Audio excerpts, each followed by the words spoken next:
Right start. ఈరోజు మహాత్మా జ్యోతిరావు పూలే జయంతిని మెదక్ క్యాంపస్లో జరపడం జరిగింది.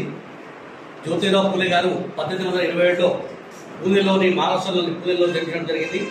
ఆయన ఎన్నో ఆశయాలు సాధించడం జరిగింది. ఆయన పేదరిక కుల నిర్మూలన, మహిళా ఉద్ధరణ, అంటరానితనంపై చాలా ఉద్యమాలు చేయడం జరిగింది. ఆయన పేదల పడుగుల పరిగణ మార్గాలు కొంచెం పనిచేయడం జరిగింది. ఆయన పేదలను ఉన్నత స్థాయి రావడానికి ఎన్నో ప్రయత్నాలు చేయడం జరిగింది. ఆయన మిత్రులతో కలిసి పేదలను, బీసీ వర్గాలను ఉన్నత స్థాయి చేయడానికి ఎన్నో ప్రయత్నాలు చేయడం జరిగింది. దాని ఆశా సాధన కోసమే ఈరోజు బీసీ వర్గాలు అభినేతలు పాటుపడ్డారు. కాబట్టి ఈరోజు ఆయనకు దేశం మొత్తం కొనియాడుతుంది. ముఖ్యంగా మన రాష్ట్రంలో చూసుకుంటే దేశంలోనే రోల్ మోడల్గా మన రాష్ట్రంలో ఈరోజు బీసీ కులంగా చేసి ఈరోజు బీసీల శాతం ఎంతో తీర్చడం జరిగింది. ఒకటే డిమాండ్ చేస్తున్నాం, మా రాహుల్ గాంధీ గారు కానీ, మా రేవంత్ రెడ్డి గారు కానీ, ఏదైతే మన తెలంగాణ రాష్ట్రంలో కులంగా చేసి బీసీల శాతం పెంచడం జరిగిందో దేశం మొత్తంలో